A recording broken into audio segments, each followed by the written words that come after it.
Ikhwan akhwat yang dirahmati Allah SWT, tiba kita di sesi dialog spesial topik cerita edisi hari Rabu. Kita sudah terhubung dengan narasumber kita, pengamat politik dan pemerhati bangsa, Bang Tony Rosyid di ujung telepon. Halo, Assalamualaikum warahmatullahi wabarakatuh, Bang Tony Rosyid. Waalaikumsalam warahmatullahi wabarakatuh, Mas Angga. Alhamdulillah sehat walafiat. Sehat walafiat, alhamdulillah. Ini banyak hal yang akan kami soroti, Bang Tony, ya, ditunggu oleh pendengar Rasil dimanapun saja berada, yang saat ini gelombangnya kita sudah geser nih, Bang Tony. Gelombangnya ke 729 ini. Atau menyesuaikan dengan koalisi perubahan ini.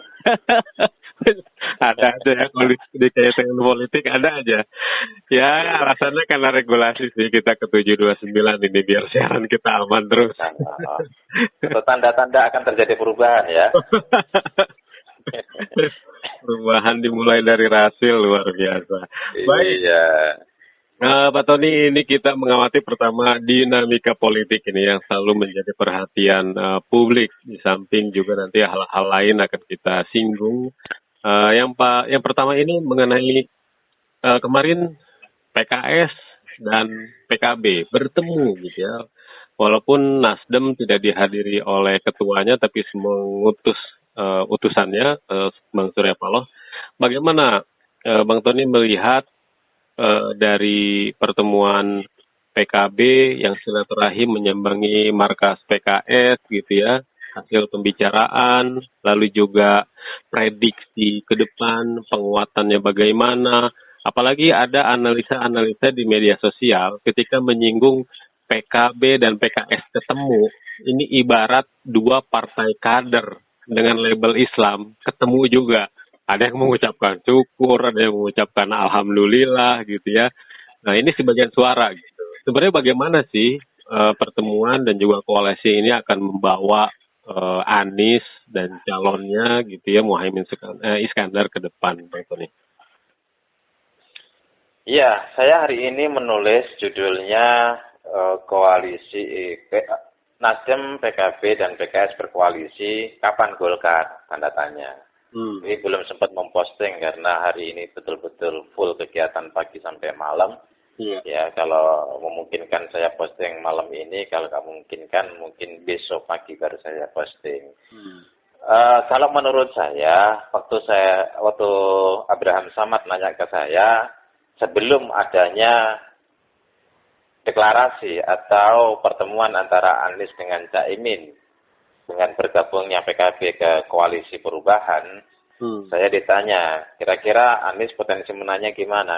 Saya jawab, kalau didampingi oleh cawapres dari NU, terutama tokoh dari Jawa Timur, maka potensi kemenangan Anies sangat besar. Dia tanya lagi berapa persen, saya bilang 99,9%. Jarak beberapa hari kemudian ternyata ada pertemuan yang lalu menghebohkan dunia perpolitikan dan merubah semua peta. Kalau saya nggak merasa heboh, kalau saya tidak merasa bahwa itu menjadi sebuah kejutan. Kalau kita memahami di dalam politik itu dua hal, satu kebutuhan, yang ketiga adalah situasi politik yang ada. Bagaimana kebutuhan itu beradaptasi terhadap situasi politik yang ada, maka di situ akan ketemu sebuah analisis yang akurat. Contoh misalnya, saya pernah bilang ke Rasil berulang kali, kalau Prabowo ya dengan Caimin nggak ketemu. Kenapa? Karena tidak ada titik temu untuk mengadaptasikan dua kepentingan.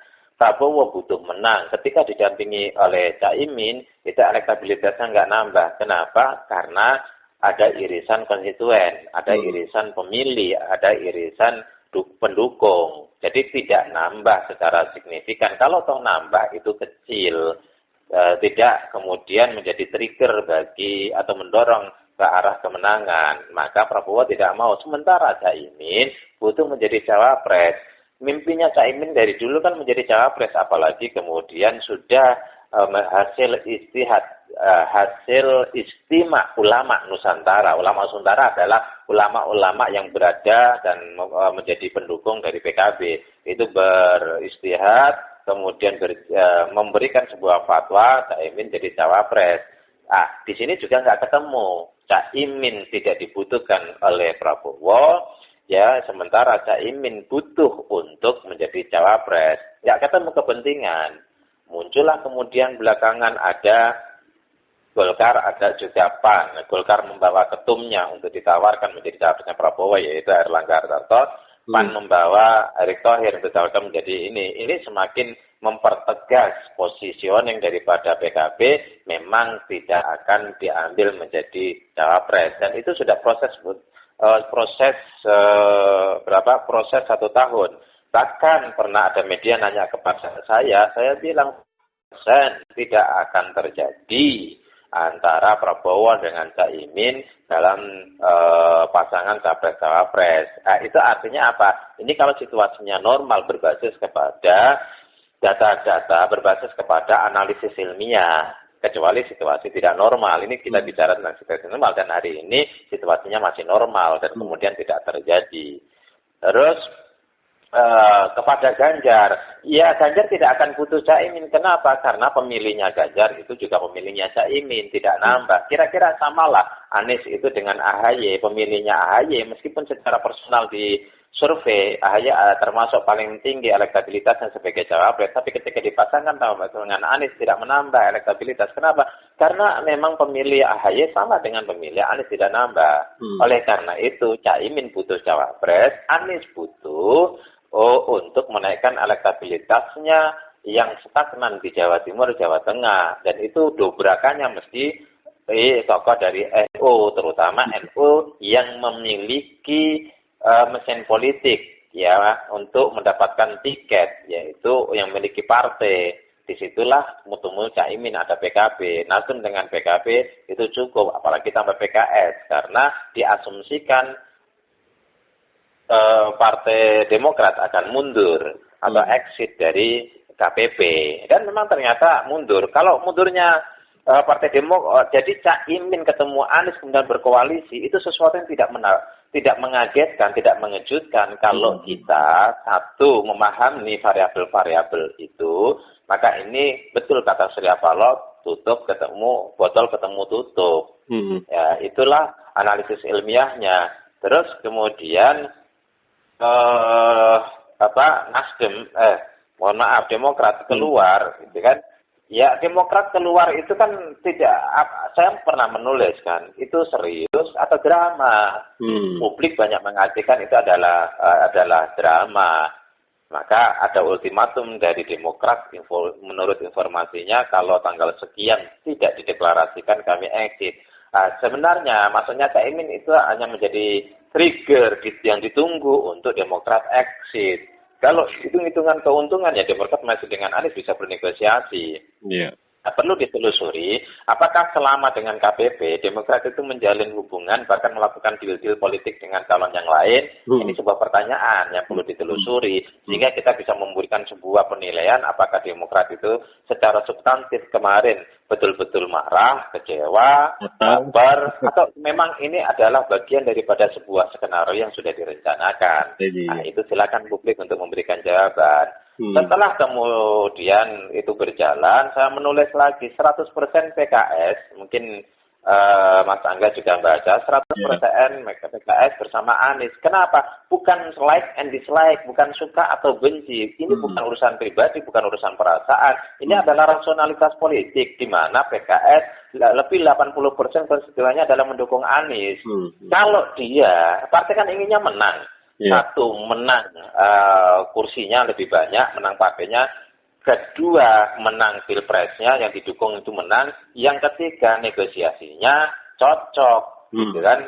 Bergeningnya cocok. PKS ini satu, kalau dengan Anies, elektabilitasnya naik, dapat total efek, kursinya akan naik. Ini kan yang paling ditunggu, yang paling diinginkan oleh partai-partai politik. Menang di pileg, kemudian mendukung Anies, potensi Anies apalagi dengan Caimin itu lebih berpotensi, lebih berpeluang, dan memang PKS inginnya ada dengan NU. Kenapa? PKS selama ini ya seringkali diasosiasikan sebagai Islam kanan, Islam ekstrim, Islam yang mengganggu Pancasila, partai mengganggu Pancasila, partai kanan, kanan jauh, kemudian Wahabi. Ketika bergandengan dengan ketika bergandengan dengan PKB, aman itu semua, isu dan stigma-stigma negatif itu menjadi hilang, terbantahkan karena ada PKB di situ. Itu juga satu keuntungan. Soal negosiasi, daya tawar PKS dengan Anies, ya daya tawarnya tinggi karena PKS termasuk pendukung awal setelah Nasdem. Maka bertetapan di situ daripada ke Gerindra, ya, yang dulu mau dijadikan cawapresnya Prabowo, yaitu akhir nggak jadi. Yeah. Mau dikasih kompensasinya menjadi wagub pengganti Sandi di DKI, nggak jadi pula, kan? Nah, ini kan juga merupakan record atau rekam jejak hubungan antara PKS dengan Gerindra. Apakah juga kemungkinan logistiknya masih terhutang atau tidak, ya saya nggak tahu. Ya mungkin Mas Angga lebih tahu soal itu kan gitu. Ya. Nah, dari sinilah kemudian kita bisa membaca agak sulit bagi PKS untuk exit, untuk keluar dan tidak memberikan dukungan Anies karena itu menggali lubang dirinya sendiri. Jadi politik itu tidak selalu memberikan banyak pilihan seenaknya, tidak. Yeah. Politik itu bagaimana mengadaptasikan kebutuhannya terhadap situasi di politik yang ada. Saya punya kebutuhan ini, pasnya itu di mana, situasi politik seperti ini, maka diadaptasikan kepada situasi politik sehingga mana yang lebih cocok, mana yang butuh, yaitu partainya menang, kemudian yang dicalonkan sebagai calon presiden itu menang, potensinya menang maksudnya lebih besar, kemudian yang ketiga itu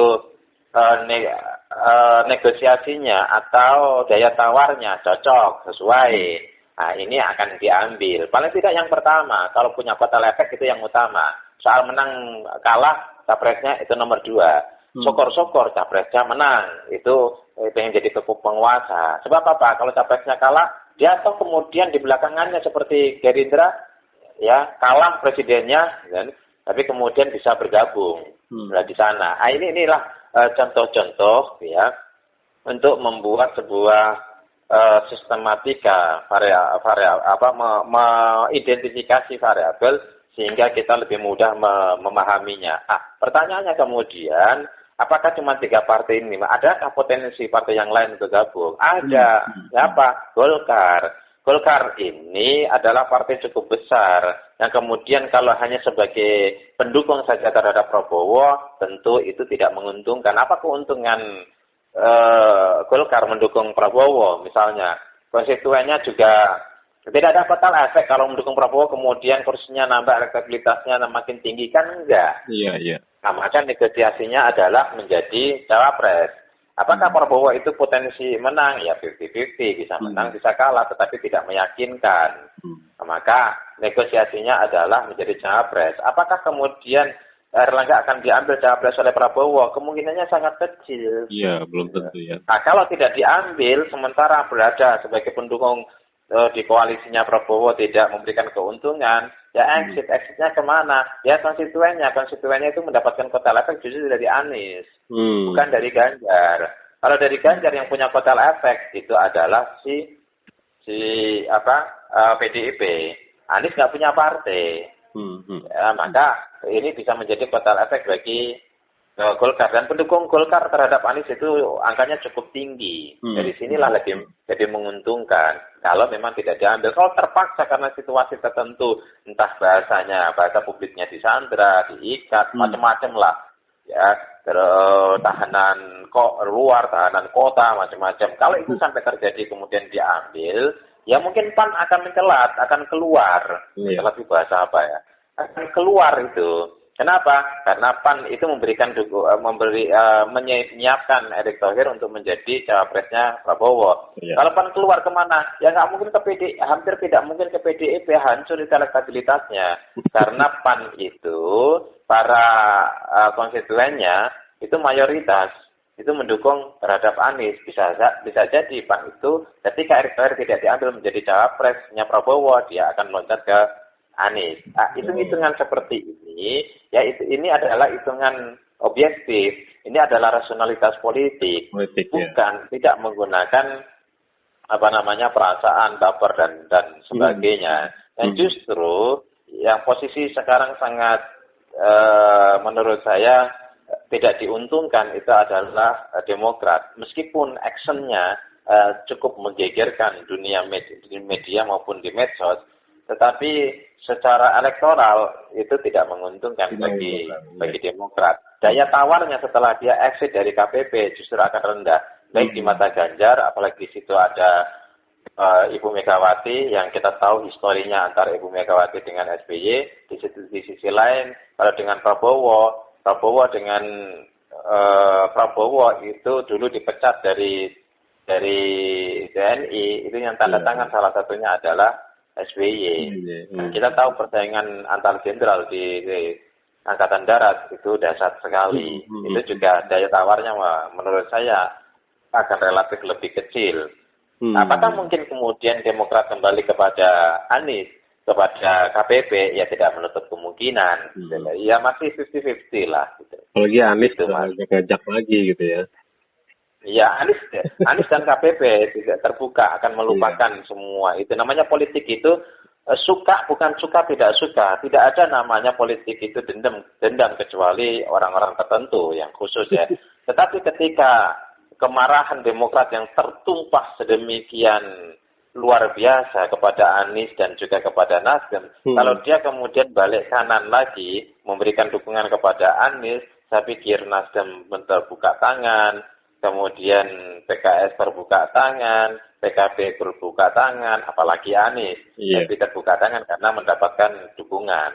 Meskipun dukungan Demokrat tanpa kerja all out dari SBY juga tidak terlalu signifikan pengaruhnya terhadap kenaikan elektabilitas dari Anies itu sendiri. Yaitu seperti ketika Prabowo didukung oleh Demokrat ya tidak begitu banyak bekerja untuk memenangkan Prabowo, SBY juga tidak turun tangan. Betul di 2019 ya.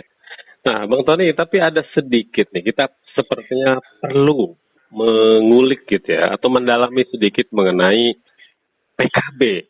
Karena setelah mengusung gitu ya, Anies sebagai capresnya didampingi oleh Caimin, ini PKB kan dari sisi internal, dalam hal ini saya katakan bahwa NU gitu ya, melewat pengurusnya dikatakan bahwa PKB itu bukan partai NU.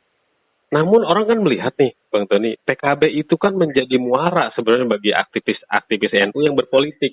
Kita lihatlah bagaimana sebenarnya Caimin ini sebagai pemimpin juga memang memfasilitasi gitu ya untuk para tokoh-tokoh yang di pesantren, baik yang afiliasinya NU. Apa yang masyarakat perlu tahu gitu ketika Caimin ini memang bisa membawa PKB gitu ke arah perubahan gitu dari arah politiknya, Bang Tony. Iya, yang pertama situasi politik sekarang beda dengan situasi politik 10-15 tahun yang lalu. Ya, 15-20 tahun yang lalu lah ketika orang-orang dari NU diakomodir untuk menjadi cawapres ya atau menjadi cawapres ya. Itu tidak mendongkrak suara. Situasinya berbeda sekarang.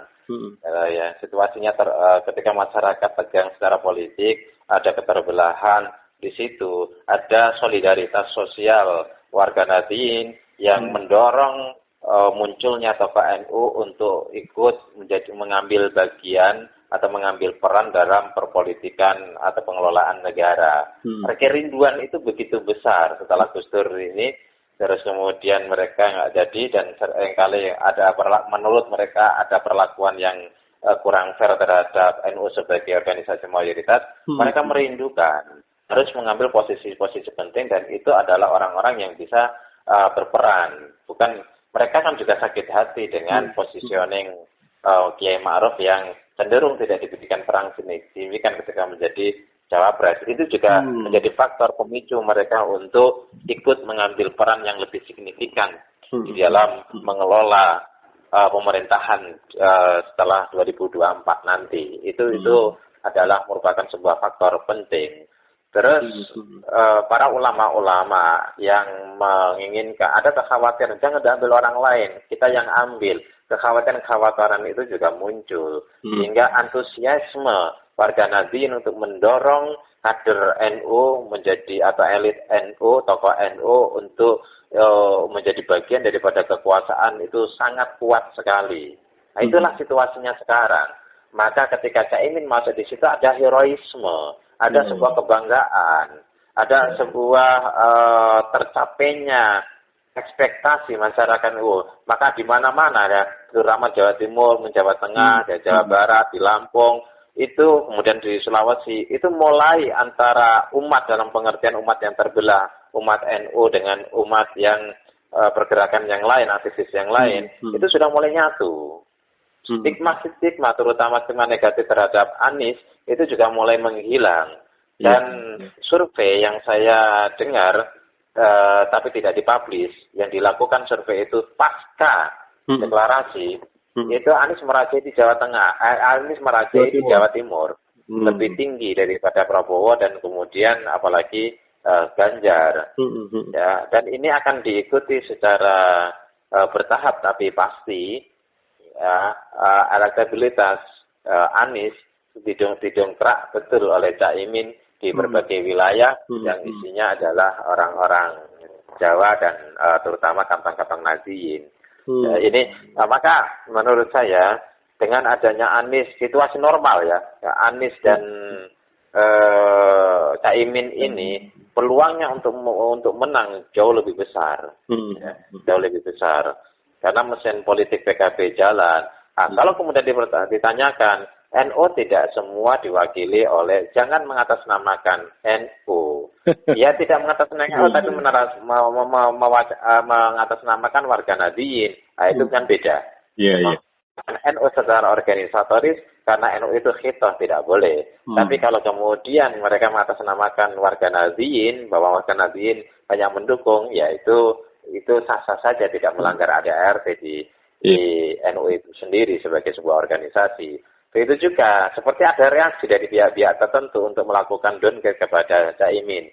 Warga NU tidak hanya di PKB saja, tapi masyarakat tahu PKB itu adalah satu-satunya partai yang didukung oleh mungkin 99,9% pemilihnya adalah orang-orang NU. Sementara partai-partai yang lain didukung oleh orang NU tapi tidak sampai sebesar PKB. Dan PKB ini didirikan juga oleh Gus Dur, didirikan dari rahim NU. Untuk memisahkan PKB dengan NU, ya itu agak sulit. Ya. Itu agak sulit.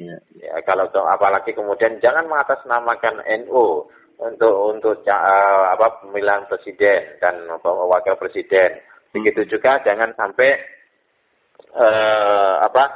jangan juga warga awam dikatakan warga Nahdliyin tidak semuanya itu di PKB. Ya, tetapi bagaimanapun PKB itu merepresentasikan warga Nahdliyin. Ya, meskipun tidak semuanya, ada yang di Golkar, tapi jumlahnya berapa sih? Gitu. Tapi para aktivis PMII larinya, bahkan PMII kemudian mengundang Caimin dan merestui mengantarkan Caimin untuk berkontestasi di Pilpres 2024. PMII di Jawa Tengah dan Jawa Timur bersama dengan HNI sudah mulai bertemu dan kemudian menjadikan diri mereka sebagai mesin politik untuk Anies Caimin. Ini akan menjadi berat bagi mereka. Maka terjadi kebingungan. Ini mau ngambil siapa si Ganjar? Kalau ngambil Mahfud MD tidak punya partai, tidak punya struktur sampai tingkat bawah, tidak punya mesin politik. Untuk melawan Caimin di Jawa Timur itu juga tidak mudah. Caimin ini ketum partai yang bisa menggerakkan struktur yang ada di bawahnya sebagai mesin politik.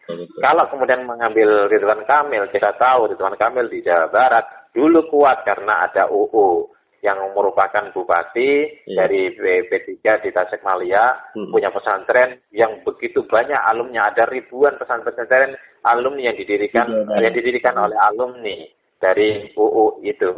Ya, kemudian ada PKB pada saat itu memberi 2018 ikut mengusung terhadap Ridwan Kamil UU. Sekarang PKB sudah tidak di situ, kemudian UU juga tidak di situ. Ridwan Kamil itu untuk mengambil keumatan agak sulit. Misalnya mengambil ini, maka saya tulis Ridwan Kamil, patung Bung Karno dan Pilpres 2024. Itu kaitannya apakah memang patung Bung Karno dijadikan sebagai instrumen untuk meluluhkan hati Ibu Mega sehingga memberikan ruang bagi Ridwan Kamil untuk ini. Tetapi di sisi lain Ridwan Kamil ini adalah kader Golkar yang dulu diusung Nasdem dari awal, sekarang tidak masuk Nasdem, tetapi justru masuk ke Golkar. Partai Golkar. Kalau Partai Golkar tidak merekomendasikan si RK kemudian di cawapres dijadikan cawapresnya Caimin, ini juga cawapresnya Ganjar, ini juga jadi presiden yang buruk, dianggap dianggap kutu loncat, gitu ya. Memang kutu bisa loncat ya, gitu. Kutu loncat, kemudian dianggap tidak konsisten, dianggap tidak punya komitmen, dianggap hanya punya ambisi pribadi. Nah, ini juga akan menjadi faktor yang mendongkrak terhadap simpati masyarakat kepada Emil itu sendiri. Jadi ini mungkin apakah akan diperhitungkan oleh PDIP atau tidak, kita nggak tahu ya. Gitu. Jadi Bang Tony betul-betul melihat bahwa bagi Prabowo dan Ganjar gitu ya, apa langkah Anies dan Caimin ini dalam tanda kutip menakutkan gitu ya, atau bagi partai-partai pengusung Prabowo dan Ganjar ini lagi model panik lah gitu ya. Iya, NU yang menjadi ceruknya Prabowo ya di Jawa Timur, Jawa Barat, Jawa Tengah, atau di beberapa daerah yang lain. Tapi khususnya di daerah Jawa, ketika itu sudah dikondisikan oleh Gerindra, ketika PKB keluar dari koalisi itu dan masuk kepada Anies, ini terjadi swing voters, perpindahan dukungan dengan sendirinya. Maka dalam konteks ini Gerindra juga pusing. Swing voters ini tidak hanya soal pilpres, tapi juga soal pileg, di mana ini akan mengancam dari suara yang dimiliki oleh Gerindra.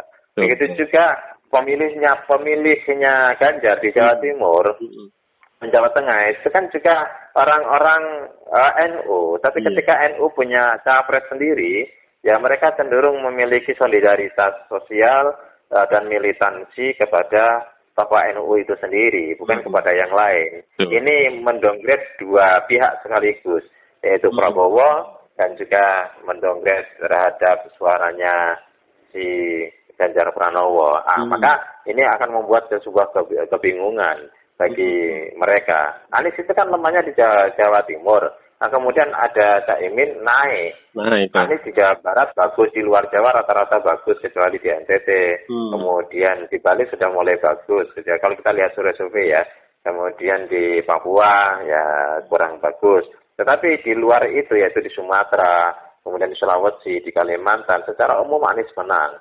Ya di DKI, ya namanya Gubernur DKI, mantan Gubernur DKI, di Banten relatif menang. Di Jawa Barat relatif menang. Tinggal Jawa Timur, Jawa Tengah. Yang angka pemilihnya Jawa Timur itu sekitar 30 juta, Jawa Tengah 27 juta. Jawa Barat memang lebih besar. Ada semacam kesimpulan bahwa yang memenangkan 2 dari 3 wilayah Jawa, Tengah, Jawa Timur, Jawa Barat, itulah pemenangnya. Ya, tapi ada benarnya juga, meskipun tidak mutlak, tetap ada hitung-hitungannya.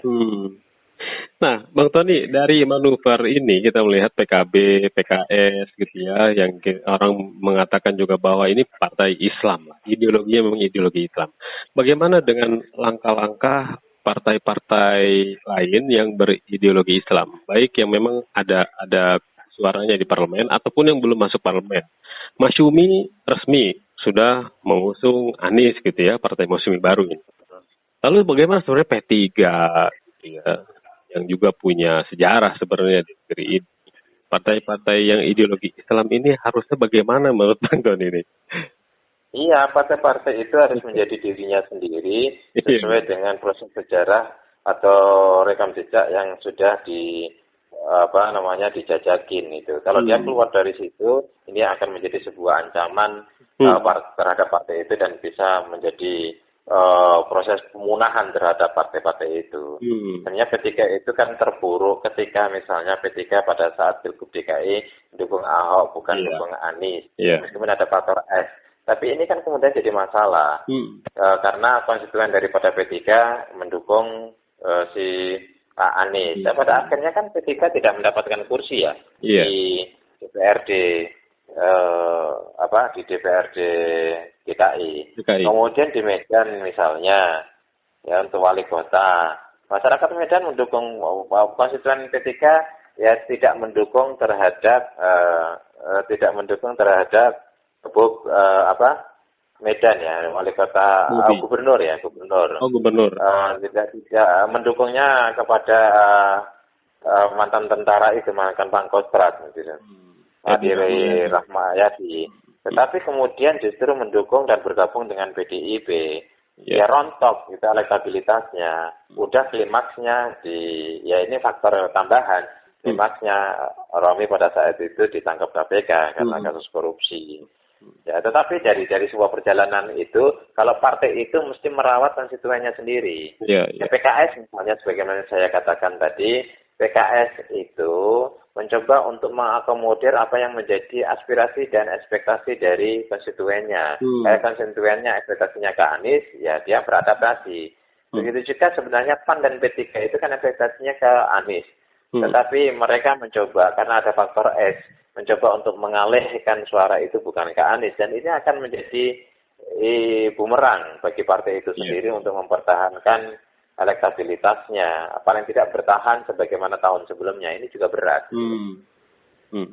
Baik, kita akan lihat lagi bagaimana sebenarnya perkembangan atau manuver yang akan dilakukan oleh partai politik dan juga para aktor-aktornya. Nah, Bang Tony, kita sudah dibatasi oleh waktu. Sebagai penutup, saya ingin bagi pandangan Bang Tony mengenai selain isu politik negeri ini gitu ya, isu-isu lain kan menghangatkan, apalagi sekarang ada kasus di Batam, Pulau Rempang, lalu juga ada kasus-kasus lainnya. Negeri ini sepertinya memang terus panas gitu ya, mendampingi isu-isu politiknya. Bagaimana Bang Tony melihat masyarakat harus betul-betul jangan putus asa lah gitu melihat bangsa ini? Iya, Indonesia itu negara kaya raya, ya semuanya ada. Ketika itu dikelola dengan baik, maka itu akan menjadi bagian untuk secara bertahap menyelesaikan masalah-masalah yang sekarang sedang terus bertambah masalah itu.